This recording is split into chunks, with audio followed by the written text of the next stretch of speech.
Okay. Hi, I'm Samarth Pal and I love children. Can we keep that? But Yeah, that's going in. see, I am under the age of 18, so I can love children. So yes, you You can. can love, you can love children. You with can the just say it's non- Children's Day. The Children's Day special. It's not Children's Day. You Children's Day? understand? Okay, boys. One person at a time. Samarth is gonna start introducing us No, all now, Aadvik like is you doing always the do. intro. And whenever we speak over each other, there will be an So I'll say hi, video. welcome to YouthCast, for the youth, by the youth. Bro, he Today watches. we have That is with us, exactly that. I'm your host for today, and the normal three hosts are not part of this podcast. And then I remove all of you one by one. And Parth, Zorawar, and I just have a nice conversation. I think that works in all our favor. That sounds solid.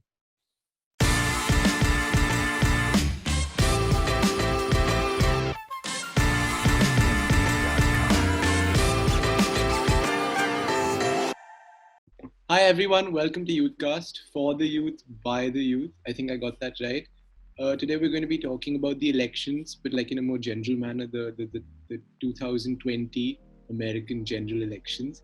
We have with us today Swayam Sidh Tripathy, Samarth Pal and Yajat Gulati. They host the podcast, so they have to be here. And we also have myself, Aadvik Shukla, Parth Mahajan, and Zorawar Almeida. And I think he's the head boy. So we can continue now. Zorawar knows a lot about elections, recently winning one. Yeah. So I think a common disclaimer whenever we talk about such a polarizing issue is that, I mean, it's an issue if you think about it that way. But all of these opinions may or may not be our own. We might be just providing a spectrum of opinions for sake of discussion. So no need to personally attack us. Okay, so our first question, and I think this one's very timely. Recently on Instagram, we've seen a lot of stories. If you're a Trump supporter, or if you voted for Trump, with all due disrespect, I would never want to talk to you. You're disgusting. You're repulsive. You're voting against human rights. You're voting against freedom. You're the most disgusting human to ever live. So the question is, stop now. the question is, would you be friends with someone that actively supports Donald Trump or anybody else who you oppose politically? Okay, if I can take the lead on this one. Now, first off, people treat Donald Trump as, as a racist and a xenophobe, and to a large extent, his comments and actions portray that mindset that he has. But I think that when you discount the things that he's done in his terms so blatantly, it really discredits a lot of the work that he's been able to do when it came to increasing ties with the DPRK, as well as when he put on restrictions in terms of individuals that were set to fund the Uyghur camps. So I think to a large extent, you cannot discredit things. And when you have a largely left-leaning media presence in terms of the youth-based platforms, as you said, Instagram stories and stuff, it gives an inaccurate picture that nothing was done in that term. So I think that's just something that I wouldn't defriend someone that supported him, but I wouldn't agree with his ideologies in any way. So if I were to interject, stepping aside from like the policy aspect of what Trump did or what he didn't do, because that is of course another argument, and Parth was talking about that as well. I feel like when you live in a two-party system, and that is how the American democracy functions, you cannot agree with everything a candidate says or does. That's just not how it works. You will never find a perfect candidate. And a lot of the times, Trump and Biden, they've done and said things that are horrific, that are not something that you and I could support, or somebody who even happens to vote for Trump supports wholeheartedly. You don't have to completely agree with what Trump says to vote for him, because in a two-party system, you don't really have much of a choice. It's either one or the other. When you're voting between two relatively bad candidates, or candidates you may not necessarily agree with in terms of policy or beliefs, then it's very hard for people to be like, okay, you know what, I'm still voting for this person. I do not have to 100% agree with them. So if you're going around out of your way to say, with all due disrespect, if you voted for Trump, don't talk to me, what you're doing is you're an already polarized country, you're taking that and you're alienating half the voter base, you're alienating half the country even more, and that divides the country even more. And people coming on social media, with their agendas and stuff, with half-assed knowledge about the things they're talking about, are really not the most informed firstly, they're not even part of the electorate that votes for these people. Secondly, they don't even know half the time what they're talking about. And so it doesn't really make sense. It doesn't really matter what they have to say. I just find it really funny how feminist posts, that feminist page endorses Joe Biden. And it's quite... He said the F word, guys. He said the F word. Anyways. And I guess just carrying on from where Aadvik left off. It's funny. Oh, you're talking about fem? Oh, no. You gotta understand that supporting a particular candidate. Yeah, even I. Okay, but supporting a candidate doesn't mean support each and every policy of it. And I'm pretty sure all of us have seen the post. If you support Donald Trump, that means you're racist, homophobic, transphobic, and sexist or whatever. And I think we understand that that's really not true, because you may like some policies of his better than you like Joe Biden's. And you just end up picking the better candidate, not the candidate you think is perfect, because none of the candidates are perfect as such. I think we aren't even American. There's only different policies of Joe Biden which will affect raising taxes for rich people. I mean, that doesn't cause that caused black people to vote for Trump. 50 Cent and Lil Wayne voted for Trump. I doubt 50 Cent and Lil Wayne are racist now. So. I feel bad for Lil Wayne, bro. His girlfriend dumped him because he voted Trump on Twitter. Look, when you talk about the constructive opinion on this side that you propose, I think when you have a premier of a country that is being proposed by a certain party, they're telling you this person does represent us entirely, because you are voting for a person at the end of the day and not the party, because the overarching premier, the face of the country, ends up being that person. So you can't entirely discredit the fact that you're not voting for the person and not the party. And that way you need to weigh your stakes when you say that, should I vote for this party because they promised to do this and the other party doesn't? And do you also not consider the fact that the guy is blatantly saying things that really work against certain people's basic rights? I have one question here, which I think is a constant theme, and I think I once watched a Ben Shapiro video where he stated this, and I think it's an interesting point to make up, because it comes very close with Trump, where it's, should you, is it important or important enough to like your president or like the head of your country? And to some, it sounds like an obvious... Yeah, in terms of his character, right? Because it's it's very hard to objectively look at what Trump is and what else. And I think that's one point. And the other point that I think Aadvik brought up very well was that people are acting like this is some sort of, and this is what people thought before the election as well, was this is some sort of new blue wave of Democrats and how they won this election by a landslide. This was down to the wire. Almost half of the country still thinks Trump should have been the next president, right? And you can't hate on them. It's just, that's not how a country should work. You can't hate on half of the country. And I think that's one thing. So yeah, I really like what Biden said. Sorry. I really like what Biden said in his concession. Not in his concession speech. And when he was accepting the fact that he had become the president-elect, he was talking about how he's going to be a president not just for the Americans that voted for him, but also the Americans that didn't. Because at the end of the day, what America needs right now is unity. And that's just not limited to America. It's limited to every country around the world. Even in India, we have a lot of polarization. And sure, there are certain elements that people may support, like for example, racism, or in the case of India, something like casteism. These are things that we want to eliminate gradually, systemically from our society. But we can't actively hate or target people. We have to target these issues more than anything else. And that can be done through education in a variety of ways. But hating on a certain segment of the population for reasons like this, especially when, it's one thing to say I'm hating on the extremists or I'm completely blatantly opposed to a white supremacist group, but that is the very, very far right, so to speak. But it's another thing to say I'm going to hate all Trump supporters who may have voted for Trump for a variety of reasons. There's a lot of circumstances that make a person... Yeah. And I think a lot of you guys were talking about how all these people's opinions don't really matter because they're not US citizens, they're not voting for anybody.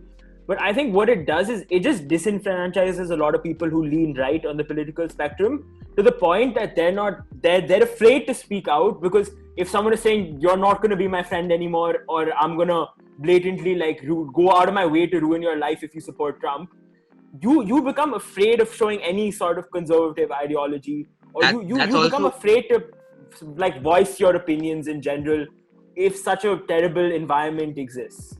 That's also one of the major reasons all of these polls have been wrong leading up to the elections. There's majority of the Trump voters are shy Trump voters, and they're not open to speaking about them liking Trump and voting for Trump because they're afraid that they'll get cancelled online, or they'll get made fun of by their friends, or they won't even have any friends left. I mean, like Sam just said, I think the cancelling element of social media in general is something that's most debated upon when it comes to the vices of social media. Because what does end up happening is individuals don't get to properly express their opinions if it contrasts the majority, and that essentially defeats the purpose of the ability to voice your opinions.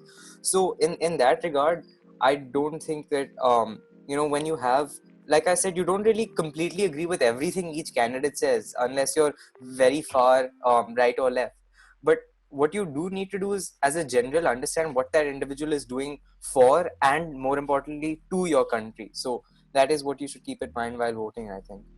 Okay, so moving on to our next question. This one is a bit of more lighter. I just wanted to address, because it's similar to this, was one thing that was very important was that leading up to the election, pretty much any, Reuters or any other poll showed that Joe Biden must win by at least a 5 to 10 point lead. And it was down to, I think, 1.7 or 2 points or whatever. And I think this sort of leads into what the past 4 to, 5 years have been for the Trump administration, because it's like, how many of us, personally, I didn't know about Trump before the election, and I didn't know what sort of person he was. And the first impression I had of him was, again, all those words that you described: xenophobe, Islamophobe, transphobe, and all of that. And I never had a chance to rethink of my first impression of Trump in comparison to, let's say, Obama, which was the media's love child, essentially. Everybody knew Obama's the nice guy, irrespective of... And by the way, now I don't know the policies of either of them and how good of a president they were. But this was just how the media portrayed them and how important media was in terms of what everybody thought of Trump, essentially. But I think public perception is very important. So under the Obama administration, at least amongst all of us, and I think certain sections of society around the world globally, the United States had a relatively favorable they were viewed upon favorably by a lot of people when Obama was president. Of course, not the countries he was actively bombing. I doubt they looked upon him favorably. Yeah, exactly. A lot of people don't know about that. The rest of the developed world, because the persona that he had and the one that he projected was one of class and character that was fitting of a president. Whereas Trump... Exactly. On one side, you have someone who's such a family man and he seems like a great human being. And the other hand, you have someone who's saying, I'd date her if she wasn't my daughter. So irrespective of what their policies are, it makes a difference on the way you portray yourself, the way you portray your character. And I think Zorawar and Meda should definitely make note of that, as he is now our head boy. Why am I really love how you've become more open now that Trump has been voted out? Don't say such things. Well, no, but I honestly do think that when it comes to elections, not only at a national level, but also at any level, really, even at a school level, the way candidates behave before and after elections needs to change, because when you enter that post, you don't only represent yourself, you also represent the people that have voted for you, and you represent that authority, which is why you have laws against the trying of president in courts, right? You can't try prime ministers and presidents in the same method because it's the office and not just the person. So 10th boards. Anyway. Absolutely. I mean, it's based off that, but it's just facts, because you need to represent the office. You no longer have the ability to be yourself. Some people just run unopposed, win by 99% of the votes, and do absolutely nothing. These kind of people sound pretty cool. Yeah, they sound like fascists. Okay, moving on. For those without context, Aadvik is an esteemed house captain of his house, as the only candidate to be elected on the ballot. Anyways, it's not my fault that they all had such faith in me that they decided that this is the best. Let's not be petty, Aadvik. Okay, moving on now to our second question, which is on a bit more of a light tone.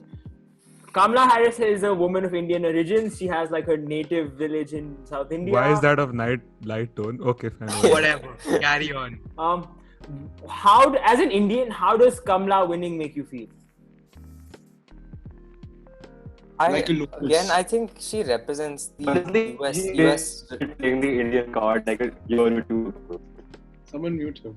Thank you for your contribution, Zorawar. Thank you for your contribution. Couldn't really hear what Zorawar said, but Look, I think even when Obama came in, I looked at a couple of his speeches recently, and what he did was he tried to talk about, since he was of Kenyan origin in terms of his paternal side, he really built on the minority element in his campaign when he spoke about, we're voting not only for the white American but also the Latino American, and he went on in his first presidential statement.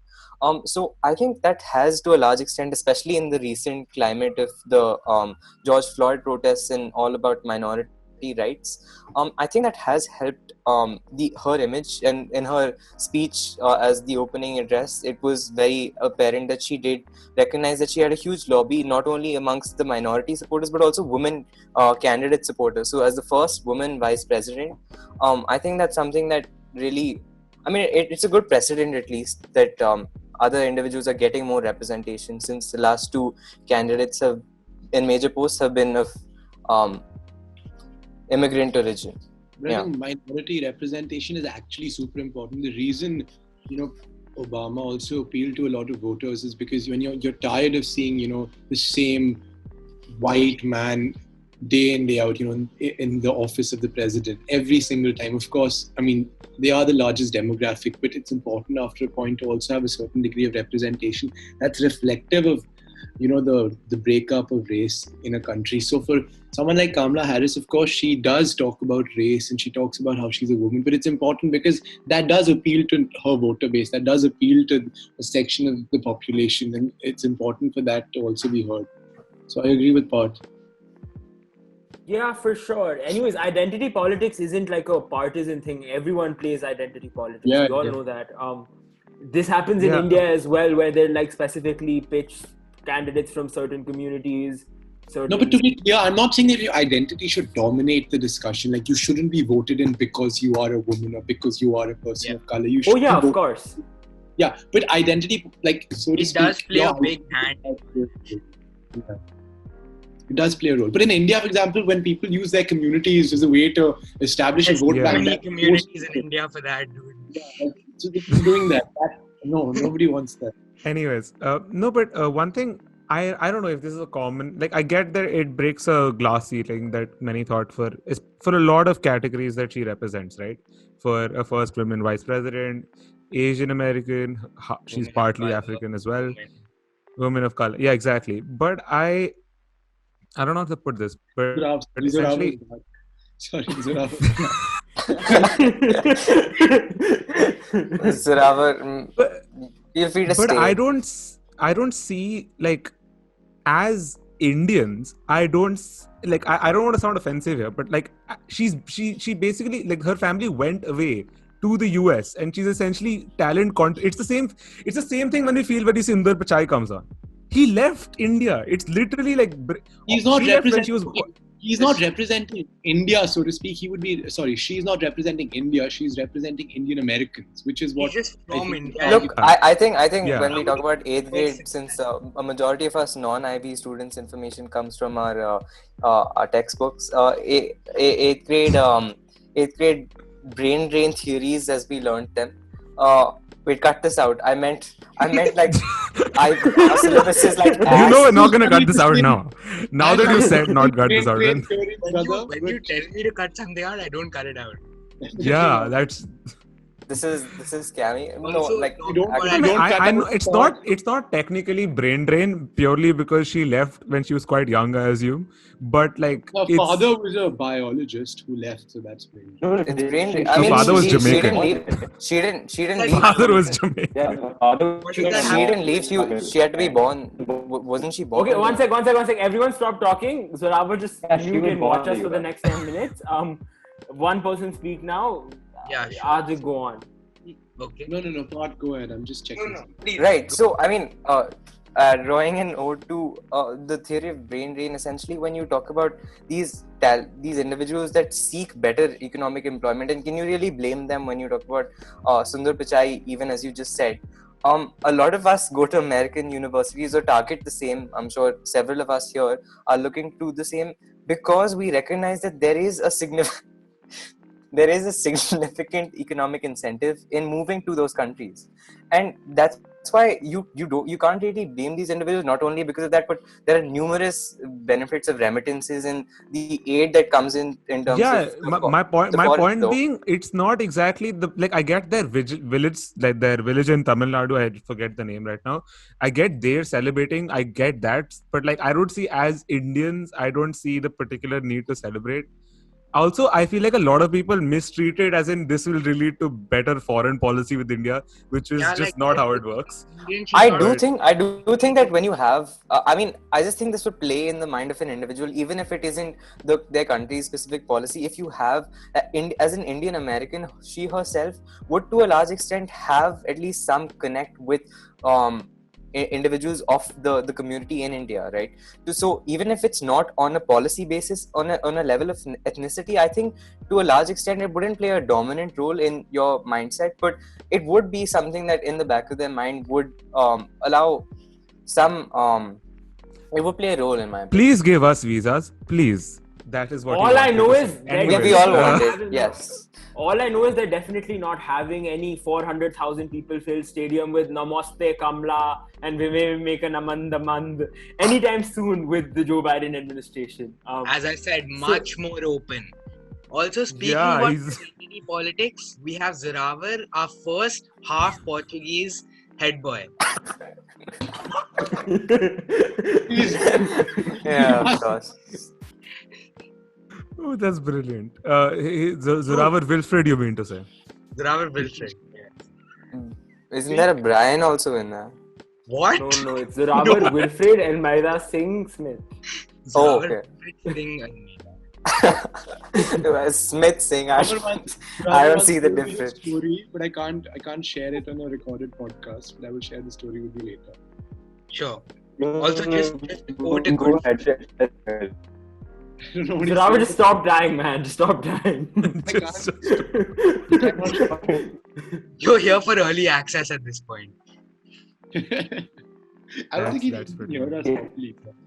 I can't do anything. The Wi-Fi here is bad. Where is he? Isn't it your home? Where are you? Oh, yeah, he's in Portugal. He's in Pakistan. Anyways. Pakistan. Oh. That was it from Zorawar, our news correspondent. Now we're back to anyways, okay. So we've covered. No, not third question. Okay. Now moving on to. I didn't know the third question. Okay, moving on to our third question. Say now that we know Joe Biden has won the election, if it wasn't Joe Biden, which Democratic candidate would you have wanted to win the election? I know Aadvik. I have two words. Andrew Yang Gang. Oh, we're gonna say it, bro. Yang Gang. I do not have enough information to know. Honestly, my US politics. Maths is cool, bro. Maths is cool. Andrew, bro, he was this Asian American who wanted to give everyone free money. It would have been great. Not the kind of free money where he just prints money for no reason. Yeah, universal. It's not Venezuela, but basically what he wanted to do, and he said this in a quote: "I am so excited to be president. I will give everybody $1,000 a month." Now tell me, how can you vote against this man? He actually had a tangible plan to achieve that. It wasn't like he was going to start printing money and, thank you, Yajat. But yeah, he had a genuine plan. He was really he wasn't focused on partisan politics. He was more. He hired Aadvik as a campaign manager. I literally loved that guy. I was so annoyed. Wait, is this facts? Yeah, of course. What he planned. Why would we joke about Yang Gang? No, I'm talking about Aadvik being hired as a campaign manager. No. I was the Indian head for his campaign. I'm not joking. He was such a tiny candidate that he was hiring school kids, and I was one of them. I mean, I just want to put this out there. Since we're speaking about poor biased media coverage, this man. He half the time he got the wrong question. Like the person who was moderating the DNC debate literally asked somebody else saying, "Mr. Yang, would you like to answer this question?" And he was like, "No, I'm here." They really screwed him over in that debate. Yeah, well. They really screwed him over. I felt really bad for him. But honestly, if not that, then I would have supported Tulsi Gabbard. He would not have won the election, but I feel like he was just treated unfairly. But it was about building national recognition and international recognition. Where a couple of school kids in India talking about Yang Yang and how math is cool. I think he sort of achieved that goal. Also, we have one guy from Singapore as well. Fine. No, he's still in India right now. International podcast. Anyways, my last thing I'd like to address, and I think this might be Zorawar, mute yourself, bro. Just please, please, man. You're ruining our podcast. You're ruining the podcast. Every few minutes we hear. Have you seen the last thing I'd like to address is one person that was constant as in terms of like the 6 months before election and just generally in terms of getting to know a candidate was Joe Rogan. I feel like a bunch of us, or at least a lot of people, have seen most of the credible candidates that stood up for election on Joe Rogan's podcast. And I think it's just, I mean, the number of comments are on his channel. You can check him out. And all of them are literally, we've come to a point at which a dude who does MMA podcasts and talks about people fighting is doing doing a better job at interviewing and assessing candidates and asking the clear-cut questions that they need to be asked. So I don't know. Yeah, for sure. It just shows you the power of podcasts. That's how you should all subscribe to YouthCast, the podcast for the youth by the youth. Of course. But in general, yeah, I think the news coverage and the media needs to improve in general. Like it's the state of the media, not only in the United States but in India too, is quite miserable. Like I can think. Well, we're not getting into that at this moment. Ban. I think are we running out of time? I think we're running out of time. Really sad state of affairs. The scene is quite locked up. I would say that it's really bad. Media coverage in Thank India. you for that wordplay, Samarth. I'm sure those who got it. Anyways, one last thing I'd like to say about this, and then we can end it. Would be, shit, I forgot now. Shit. That's a wonderful quote. Thank you everyone for tuning into this episode, and thank you all our guests. Aadvik Narayan Shukla, Parth Mahajan, and that guy from Portugal. Zorawar, if you want to come back when you get Wi-Fi, like hit us up.